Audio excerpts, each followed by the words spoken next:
सिंह लग्न, जुलाई 2026 आप लोगों के लिए कैसा रहेगा। सबसे पहले तो एक रिक्वेस्ट है कि आप सब लोग कैलेंडर पर मैं भी जो भी केयरफुल रहने वाली डेट्स या फिर आपके लिए सेफ डेट्स बताती हूँ उसको मार्क कर लेंगे और अपने शेड्यूल में प्लान करके उस हिसाब से चलेंगे तो डेफिनेटली आप लोगों को बहुत बेनिफिट मिलेगा। आप मेरी सभी बातों से रिलेट कर पाएंगे। तो सो प्लीज कहीं ना कहीं इन सब डेट्स को इस तरीके से मार्क कर लें कि वो आपको नजर आती रहे, आप देखते रहें। इस महीने का प्लैनेटरी पोजीशन कुछ आपका इस तरीके से, आपके लग्न में शुक्र केतु की युति है, फिर उसके बाद आपके सप्तम भाव में राहु बैठे हैं, अष्टम में शनि बैठे हैं, दशम भाव में मंगल है, एकादश 11th हाउस में आपके सूर्य और बुध की युति है और गुरु द्वादश भाव में है। और आगे चल के जैसे 16 के बाद सूर्य भी आपके द्वादश में पहुंच जाएंगे। तो यहाँ पर आपको इस महीने में कुछ एक सावधानियां रखनी है और कुछ एक आपके लिए बहुत अच्छे दिन हैं जिनमें आप काफी अच्छा अचीव कर सकते हैं। इस महीने में एक तो आपके हाथ में बहुत अच्छा बड़ा फंड आएगा, तो थोड़ा सा आपको उस फंड को अच्छे से मैनेज करना होगा।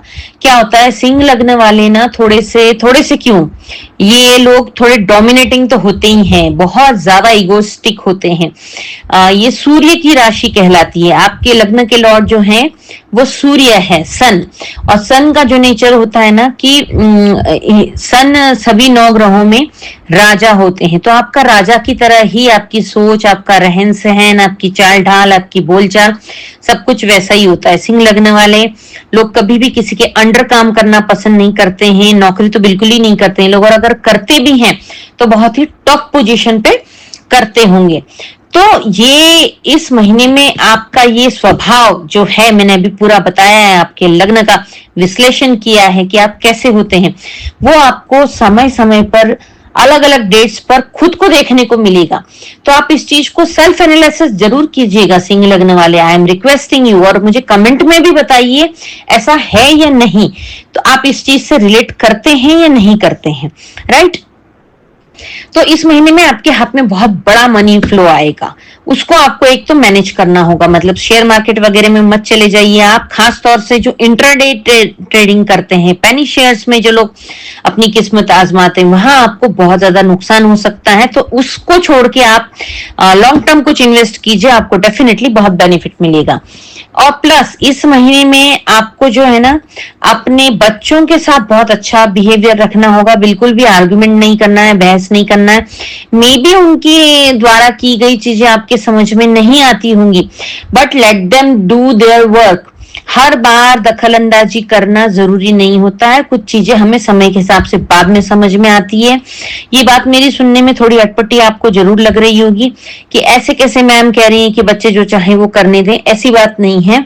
समय के हिसाब से खुद को थोड़ा सा टिल्ट, खुद को थोड़ा सा मोल्ड, फ्लेक्सिबल करना बहुत जरूरी होता है। आप उनके ऊपर ध्यान रखें, पर जरूरत से ज्यादा टोका टाकी, जरूरत से ज्यादा कमांडिंग किसी को भी पसंद नहीं होती। आपको खुद को नहीं पसंद आएगी तो दूसरों को क्या पसंद आएगी। तो आपको मैंने जून में भी बोला था और जून और जुलाई दोनों में ही आपको अपने बच्चों के साथ एक ट्यूनिंग बना के रखनी होगी, एक सेम लेवल पे आके आपको उनकी तरह सोचना होगा, और बहुत ज्यादा दखल अंदाजी आप ही को नुकसान कर जाएगी। इस चीज का विशेष ध्यान रखिए। आपको इस महीने में और क्या अच्छा होगा, आप अपने रिश्तों को सुधारने में बड़ा ध्यान देंगे, अपने अड़ोसी पड़ोसी के साथ, अपने छोटे भाई बहनों के साथ, सिबलिंग्स के साथ, अपने बिजनेस पार्टनर के साथ, जहां आप काम करते हैं वहां के अड़ोसी पड़ोसी के साथ आप कुछ ना कुछ अच्छे, अगर कहीं टर्म्स बिगड़े तो उनको सुधारने की कोशिश करेंगे। ये भी एक अच्छा टर्म है। आपके लग्नेश यानी कि आपके लग्न लॉर्ड है सूर्य इस समय 11th हाउस में है, जो कि लाभ का भाव होता है। तो 16 तक तो आपका बहुत बढ़िया है। आप फ्री हैंड अगर शेयर मार्केट में करते ही हैं तो 16 तारीख तक तो कर सकते हैं, लेकिन 16 के बाद बिल्कुल भी मत करिए। जब सूर्य आपके 12th हाउस में पहुंचेंगे यानी कि द्वादश भाव में पहुंचेंगे, वहां पर आपको लॉस हो सकता है, क्योंकि लिए 12वां भाव व्यय का भाव, विदेश का भाव, मोक्ष का भाव कहलाता है। बेडरूम का भी भाव कहलाता है।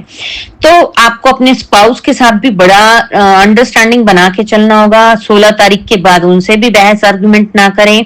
शेयर मार्केट में तो बिल्कुल भी ना जाएं। जो इतना अच्छा फंड आया है आपके पास वो सारा का सारा आपका खर्च हो जाएगा और आपको बहुत रिग्रेट होगा, क्योंकि लिए जब आपके लग्नेश द्वादश भाव में पहुंचेंगे तो वो आपको कहीं ना कहीं थोड़ा बहुत डिफेम भी दिला सकते हैं। एक तो आपका नेचर ईगोइस्टिक, किसी की बात नहीं सुनना, किसी के अंडर काम नहीं करना, मैं जो बोल दूं वही सही, वो वाला जो आपका नेचर है, उस वजह से आपको कहीं ना कहीं थोड़ा सा डिफेम यानी कि थोड़ी सी बदनामी, निगेटिव पीआर भी आपको हो सकता है। तो इस चीज का विशेष आप ध्यान रखिए।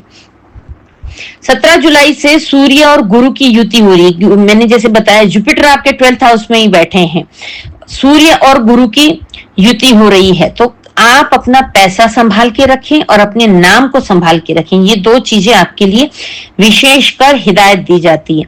आपके लग्न में शुक्र है तो आपका देखो, जब भी लग्न में किसी के शुक्र आता है, शुक्र वीनस है, वीनस किस चीज के कारक है? भोग विलास, लग्जरी, प्रेम, मोहब्बत, इन सब चीजों के कारक है। जब लग्न में शुक्र आ गया तो आपको वाहन योग बनाता है, आपके घर का योग बनाता है, विदेश यात्रा कराता है, लग्जरीज आइटम की शॉपिंग कराता है, खुद के ऊपर पैम्पर करना, खुद को पार्लर में कुछ ना कुछ अपने आप को मेंटेन करना, ये सब चीजों में आपका खर्च हो सकता है। साथ में लेकिन केतु भी बैठे हैं। केतु कहते हैं मोक्ष की तरफ जाओ, स्पिरिचुअल रहो, ग्राउंडेड रहो, डाउन टू अर्थ रहो। अगर आप ये दोनों क्वालिटी अगर मैच करके चलते हैं तो बहुत अच्छा है। शुक्र शो ऑफ के कारक है और केतु बिल्कुल भी शो ऑफ करना नहीं चाहते। तो आपको यहाँ पर थोड़ा बैलेंस बनाने की आवश्यकता है। अब आपको क्या करना है, बाकी जो केयरफुल डेट्स हैं मैं वो बताती हूँ, उनको आप कहीं ना कहीं नोट कर लीजिए और उनके अकॉर्डिंग अपना काम करते रहिए, तो आपको डेफिनेटली नुकसान नहीं होगा, प्रॉफिट ही होगा। आपको केयरफुल रहने वाली डेट्स कुछ इस तरीके से, महीने की शुरुआत के 1-2 दिन तो आपके बहुत अच्छे जाएंगे, मतलब पिछले महीने से ही आपके अच्छे जाएंगे। 30, 1 और 2, 30 जून, 1 और 2 जुलाई, ये आपके बेस्ट जाएंगे। घर वालों के साथ अच्छा रहेगा, आपके वर्क प्लेस पर आपको काफी मान सम्मान मिलेगा। लेकिन उसके बाद 3, 4, 5, 17, 18 और 19 ये दिन जो है आपको विशेष ध्यान रखना है। इन दिनों में 3, 4, 5 में आपको डेफिनेटली तनाव होगा, स्ट्रेस होगा।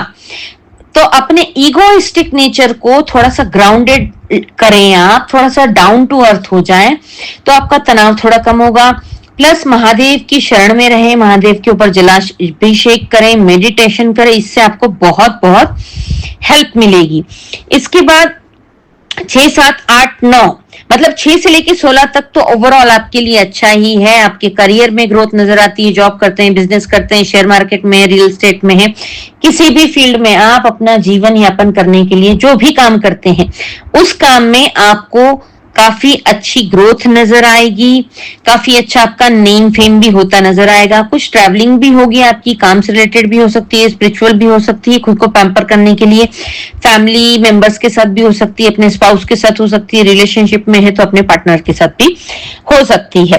प्लस आपका केतु भी बैठा है यहाँ पर, तो वो आपको धर्म के प्रति भी मोड़ देगा। तो कुछ धार्मिक कार्य भी आपके हाथ से हो सकते हैं जिसमें आपका खर्चा हो सकता है। 10, 11, 12 जो लोग भी जॉबलेस हैं, कई लोग मुझसे पूछते हैं मैम जॉब नहीं है हमारी काफी टाइम से, तो मैं जो ये जॉब के लिए गुड प्रिफरेबल डेट बताती हूँ, उन डेट्स में अगर आप बात करते हैं तो डेफिनेटली आप जॉबलेस नहीं रहेंगे। 10, 11, 12 जॉब की बात करनी है, इंटरव्यू के लिए जाना है, इन सब चीजों के लिए बहुत बढ़िया है। प्लस स्टूडेंट के लिए भी बहुत अच्छा है। 6, 7, 8 भी स्टूडेंट के लिए, 6 से लेकर 16 तक ओवरऑल सब अच्छा ही अच्छा है। हायर एजुकेशन करने वाले स्टूडेंट्स के लिए, अपनी कॉम्पिटिटिव एग्जाम की तैयारी करने वाले स्टूडेंट्स के लिए, सभी के लिए बहुत बढ़िया है। इसका उपयुक्त लाभ जरूर उठाइएगा। 13, 14, 15, 16 ये दिन आपके लिए इस महीने का, जैसे मैंने स्टार्टिंग में बताया, कोई बहुत बड़ा फंड आपके हाथ में आ सकता है।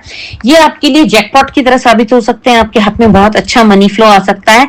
लेकिन 17 से ही सूर्य अपना ट्रांजिट करेंगे, सूर्य अपना चेंज करेंगे, घर 12वें में आ जाएंगे, तो आपको इस पैसे को बहुत ज्यादा संभालने की जरूरत है। पैसा आते ही उसकी गर्मी अपने सिर पे ना चढ़ने दें। 17, 18, 19 ये दिन आपके लिए विशेषकर ध्यान रखना है, अपने महत्वपूर्ण निर्णय नहीं लेने हैं, क्योंकि मैंने जैसे बताया लग्नेश और व्ययेश, लग्नेश यानी कि लग्न के स्वामी है सूर्य, और व्ययेश, व्ययेश यानी कि 12th हाउस, लग्नेश का स्वामी व्ययेश में और व्ययेश का स्वामी लग्न में। ये जो विपरीत है ये आपके लिए ठीक नहीं है, इसमें आपको डिफेम मिल सकता है, आपका खर्चा बहुत हो सकता है। इन चीजों पर आपको विशेष ध्यान देने की जरूरत है। उसके बाद 24, 25, 26 आपके लिए फाइनेंशियली बहुत बड़ा पैसा आपके हाथ में आता हुआ नजर आ रहा है। कोई ना कोई, चाहे रियल एस्टेट से हो, चाहे बिजनेस से हो, चाहे कोई शेयर बेच के हो, बहुत अच्छा फंड आपके हाथ में आएगा। लेकिन मैं अभी भी आपसे यही कहूंगी कि शेयर मार्केट में अपनी किस्मत ना आजमाएं आप जब तक, जैसे 16 अगस्त तक सूर्य जो है आपके द्वादश भाव में है, तो ये कहीं ना कहीं लॉस हो जाएगा, डिफेम हो जाएगा। इस चीज का आप विशेष ध्यान रखें। 24, 25, 26 आपके हाथ में अच्छा पैसा आएगा, बहुत बड़ा अमाउंट आ सकता है, लेकिन उसको सही तरीके से यूटिलाइज करें, सही तरीके से रखें। अनशंट खर्च कर देंगे तो आगे चल के आपको ट्रबल आ जाएगा। सिंह लग्न वालों का नेचर होता है अपनी नाम बनाने के लिए ये लोग बहुत ज्यादा पैसा खर्च कर देते हैं। कहते हैं ना, money can not buy everything, लेकिन सिंह लग्न वाले ऐसे होते हैं, मनी कैन बाय एवरीथिंग, ये इनकी थिंकिंग होती है। तो जरा सा अपनी सोच को थोड़ा सा अंकुश लगाते हुए सोच विचार करके ही अपने पैसे को आप खर्च करें। बाद में 27 से 30 तक भी आपका ठीक ठाक है, छोटी मोटी ट्रैवलिंग होगी फैमिली मेंबर्स के साथ, वो भी बढ़िया है। 31 भी बढ़िया ही है आपका। ओवरऑल पूरा ये महीने का लेखा जोखा है। इस महीने में गुरु पूर्णिमा भी है, देवशैनी एकादशी भी है। इस महीने में जो है 14 जुलाई को जो है अमावस्या है, तो विष्णु सहस्त्र नाम करके आप बहते जल में नारियल प्रवाहित करें। 12 जुलाई 26 जुलाई को प्रदोष है, तो महादेव के ऊपर जलाभिषेक करें, उससे आपको काफी राहत मिलेगी। 3 जुलाई 17 जुलाई को चतुर्थी है, गणेश जी के मंदिर जाके उन्हें कुछ प्रसाद चढ़ाएं। ओम गंगणपते नमः का जाप करें, गणपति अथर्वशीर्ष का पाठ करें, इससे भी आपको काफी लाभ मिलेगा। अपने बच्चों के साथ जो आपकी कंट्रोवर्सी है या उन्हें समझ नहीं पा रहे उन सब चीजों में। 25 जुलाई को जो है देवशैनी एकादशी है, 4 महीने के लिए देव सो जाएंगे, तो कोई भी शुभ कार्य नहीं किया जाता है, विवाह, सगाई, मुंडन, गृह प्रवेश इत्यादि नए प्रतिष्ठान का कोई ओपनिंग वगैरह नहीं की जाती है। जब देव उठनी एकादशी आएगी दिवाली के पास, तब फिर से सभी शुभ कार्य किए जाएंगे। 29 जुलाई को गुरु पूर्णिमा है, तो अगर आपने किसी को गुरु बना रखा है तो जाएं, उन्हें यथासंभव कुछ भेंट करें, गुरु मंत्र का जाप करते रहें। ओवरऑल आपके लिए सब कुछ बढ़िया रहेगा। सिंह लग्न वालों का ये वीडियो आपने अगर पूरा देखा है और आपको पसंद आया है, रिलेट करते हैं, तो इसे लाइक, शेयर, कमेंट जरूर कीजिएगा। अभी तक सब्सक्राइब नहीं किया है मेरे चैनल को तो सब्सक्राइब कर लीजिएगा, और अपने और नोन लोगों के साथ मेरी वीडियोस को शेयर करके मेरी चैनल की रीच बढ़ाने में मेरी मदद कीजिएगा। धन्यवाद।